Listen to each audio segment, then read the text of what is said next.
Large man with a tiny clacker. Hey, Brick Maniacs, welcome back to another Thursday Sit Rep.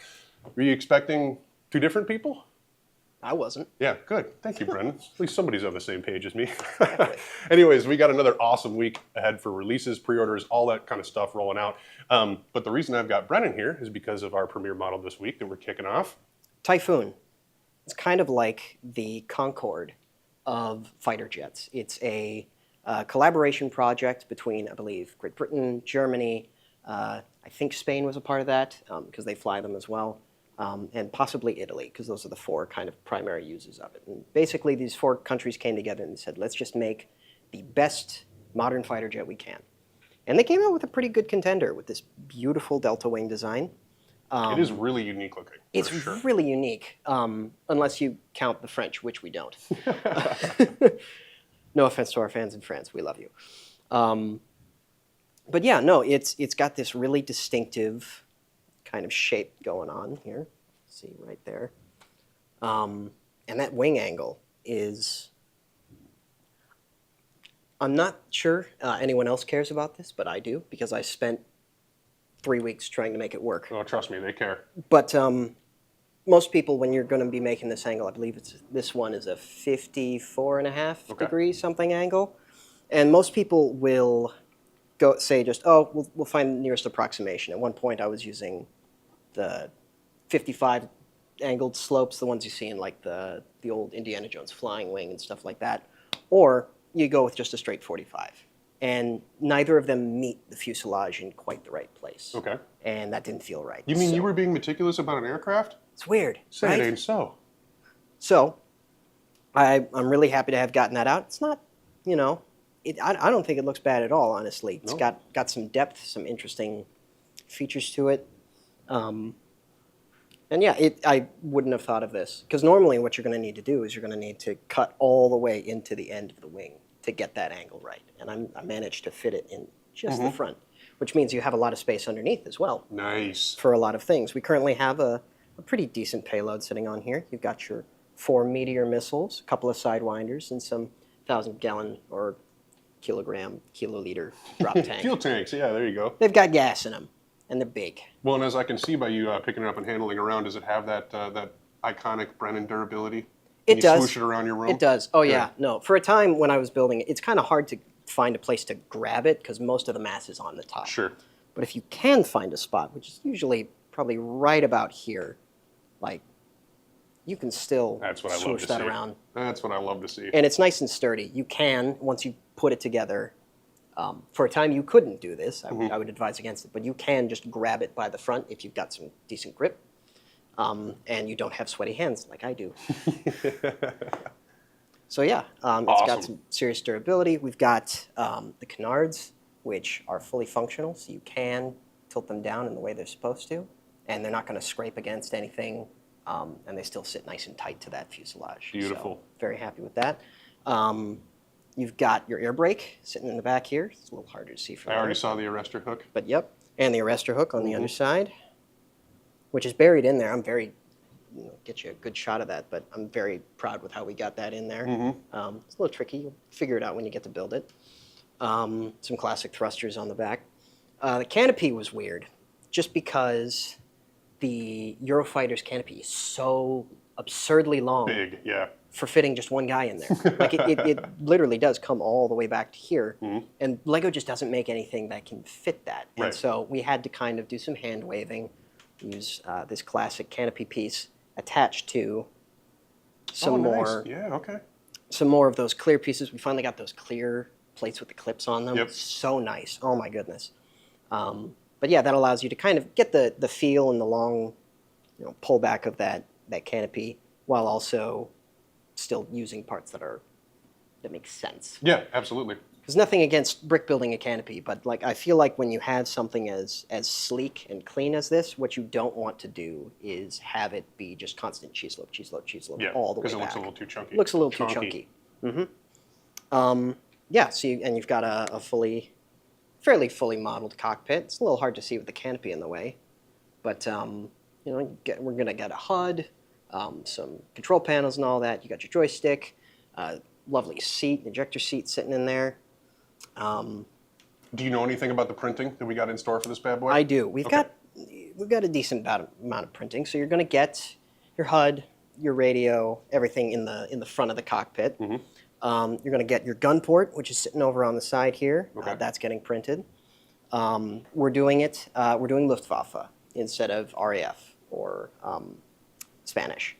That doesn't mean we can in the future, but right now we're doing a Luftwaffe. So you're getting your Iron Cross on the top, one on the top left wing and on the bottom of both. You're getting some flare dispensers on either side. That gun that I mentioned before, some ejection triangles on the sides of the canopy. We've got some extra little bits of greebling on the side that's going to get printed. You'll get the flag stamped on right there, the German flag there, squadron insignia. And then, of course, right up front, you're going to get your other Iron Cross with a number designation for the kit. Oh, very cool. So yeah, it's a decent bit of printing that's going into this. All of the armaments right now are handmade or brick built rather. It doesn't mean we can't do something in the future if people like it.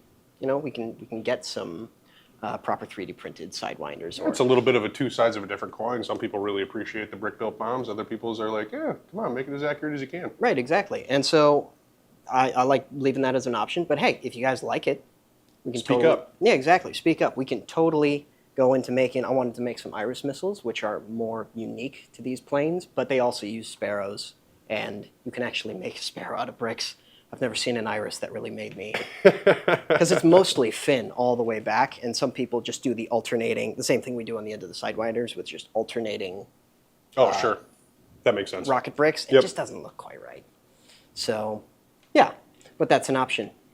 So, yeah, that's the Typhoon. It's a beautiful plane that I knew almost nothing about and still know very little about, even after spending all this time building it. But it's real pretty, and I hope you guys enjoy it. Yeah, I think it turned into an absolutely excellent build. Now, this is not a limited edition kit. However, because of the size and due to what Brennan was just saying about like potentially doing other people who operate it, there is absolutely no guarantee of a restock.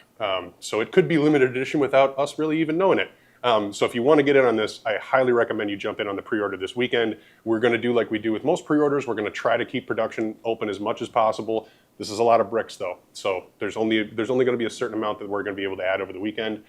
So get on it on Friday if this is one you want. We'll just say that because you never know what the future holds. That's awesome, Brennan. Great job.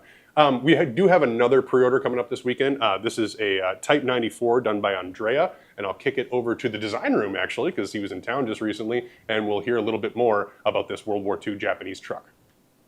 Hey guys, we're back in the design studio, and my name is Andreas. I'm here with Andrea, and we're going to show off the new pre-order dropping this Friday. Yes, dropping this week is a support vehicle. It's a Type 94 Japanese heavy truck. So a very interesting vehicle, the main Japanese truck of World War II.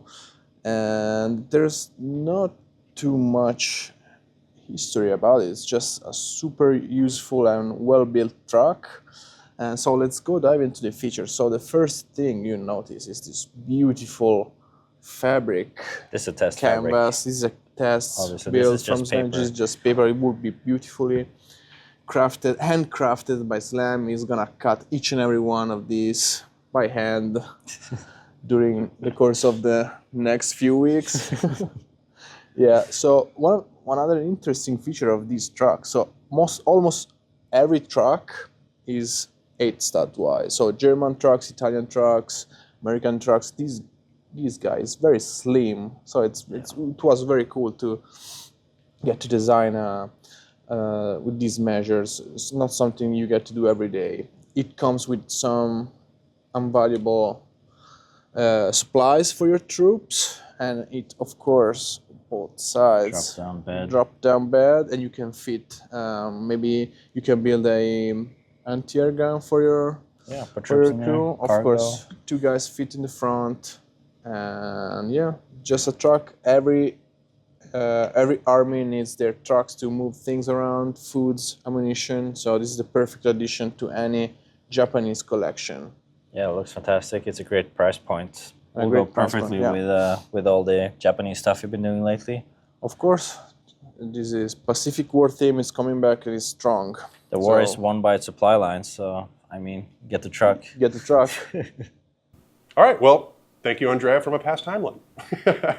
Both of those kits on pre-order right now on brickmania.com. We also have some new releases. Both of these, unfortunately, sold out online, but now shipping to stores. The first of all is the Saturday Matinee Part 5, which is the fuel truck and the watchtower. That's now shipping to stores and for people who got in on that pre-order. We also have Old Faithful. British Field Marshal Staff Car is the appropriate subtitle. We will have some of those at Tank Fest, which we will talk about in just a minute here. But otherwise, they are sold out online and now just heading to stores. So if you're in the UK and heading for Bovington and didn't get one, you're in luck. Anywhere else, you've got to make sure you're heading into one of the Brickmania retail stores. Now, I want to talk about a very special minifig. Very special. Yeah, this is the Apocalypse Trooper. Now, this was actually a pre-order that we had several weeks ago, obviously. Very popular minifig, and I gotta say, seeing it in its true form is absolutely fantastic. As a personal fan of the ideology that this stems from, I'm a big fan of seeing it recreated through this medium. Amanda did an absolutely wonderful job. I promise you, we will have a designer studio where we dive more into depth on the artwork and everything that went into this. But let's just take a quick moment, I know Slam will appreciate this, to look at the fabric elements that are also included in that. That's not one piece, that's two different fabric elements that were created specifically for this minifigure in order to ensure post-apocalyptic historical accuracy. Is it historical if it never really happened? Exactly, What's if it's thing? yet to come, Oh we don't boy! know. Now it's what's the opposite of history? Thinking forward. Yeah, it's futury? Futuristry? Yeah, I have no idea. But either way, this one hits the nail on the head. So Absolutely. I understand this is sold out now. This is only heading out for pre-orders. It will be available in Brickmania stores. Good luck at the GHQ. I might buy them all. Either way, this will be coming back. This is not limited edition. It's not discontinued. We will be putting this back up. It'll probably be a pre-order again, but kind of like what we're doing with the Dwellers, we want to make sure that the initial batches have been printed and gone out the door before we're opening up more batches of pre-orders. So that's kind of how that works. So nothing wrong with that. Okay, moving on from there. That is everything that is brand new this week on Friday. I do want to touch on Tank Fest just real quick. I'm sure that if you haven't already purchased your tickets and or are heading over to the UK right now, this probably doesn't land for you. But at the same time, for you that are going to Tank Fest, first of all, very excited to see you there. We're really looking forward to it. We've got a huge booth. We are ready to rock. Super excited to get over there and Tank Fest it up. So a couple of things that we're going to have. We've got the Road Store with us. So the Road Store exclusives that are in stock, we're going to have available. We also have a lot of specialty British items. I know we've had some people asking if we're going to have the SAS Raiders and the Yompers and a couple of the Falklands War minifigures, especially there. Of course, we're coming to the UK. We're gonna give you what you want, baby. It's all good. So we will have that stuff with us. We're also going to have some stuff that was from last year at Tank Fest, which includes some things that, quite frankly, have been gone for a very long time. So if you want to swing by that booth and check out that stuff, there's also going to be Micro Brick Battle free play, a bunch of minifigure parts, brick arms, all that kind of stuff going on as well. So make sure to swing by. And then we've got Andreas, Dan, Amanda, camera guy, and myself. Right? Yeah, okay, that's everyone. And then Simon and Anthony, but nobody's showing up to see them, right? So yeah, that's everything we got going on. Well, they might show up just for Simon's musings, but he can go ahead and leave a comment if he thinks I offended him, which is very difficult to do. So yeah, that's June 28th through 30th at the Bovington Tank Museum. Even if you can't come for Tank Fest, I cannot say enough how much, if you are a treadhead, you need to get yourself to Bovington. It's an absolutely incredible museum. The stuff you can see there, you just can't see anywhere else in the world, and there's no better time to do it than Tank Fest. So we've been here the last 2 years. Hopefully we are going to be there again in 2025. Maybe you book your trip for next year, but either way, an awesome show. Make sure you get yourself there. So, all right, the Tiger 1 is back on pre-order on Monday. And then Brennan, you want to read the rest of these pre-orders? Or the rest of these, these are the ones that are in stock. Right. So we have the M7B1 Priest. It's back in stock. Mm-hmm. Lovely to hear that. The Australian M1A1 Abrams main battle tank. Final batch. It's done after that. Don't want comments on that one again because we keep getting that. You know, 50 go out, 0, and people go, "Is this getting restocked?" Is this getting restocked? No. It's not. Sorry. It's not. Yeah. We got the Beep coming back. It's been a bit since I've seen that one. Classic series, right? Classic, I think. Is it? Yeah, okay. Pretty sure. Hard to say. Yeah. M3 howitzer from the U.S. World War II airborne pack. Awesome. Got the German World War I stormtrooper. That's one people are going to be really excited to see. Very exciting. The World War II bomber crew, part 1. Now that was pre-ordered, so I'm not 100% sure how many are actually left on the website right now. But I will say too, we did a couple of batches though right out the gate, and this last one slowed down big time. So if you want in on that, get in on it now, because I don't see it exactly being on top of the priority list. Absolutely not. All right. We've also got the U.S. Army military artillery crew for the Priest. It's an add-on for the Priest. That's also coming back.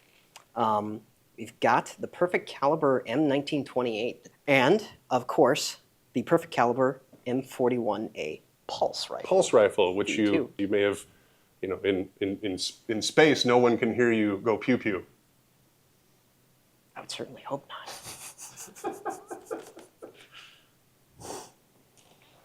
You know, all the comments are just going to say we're not as funny as Slam and Amanda. I'm fairly certain we're not. No, we're not. We're definitely So not. it's perfectly justified. We'll need to work on that. It's a drier humor, okay? We're getting ready for Tank Fest. We're heading to England, all right? All right, well, thank you, Brendan, for reading those down. That will do it for your restocks on Monday. And unless you got more you want to say, I think that'll do it for the sit rep. Be good to each other. Oh, what a great about it. sign-off. Be good to each other, and thanks for watching, Brick Maniacs. Makeup so good. There you go.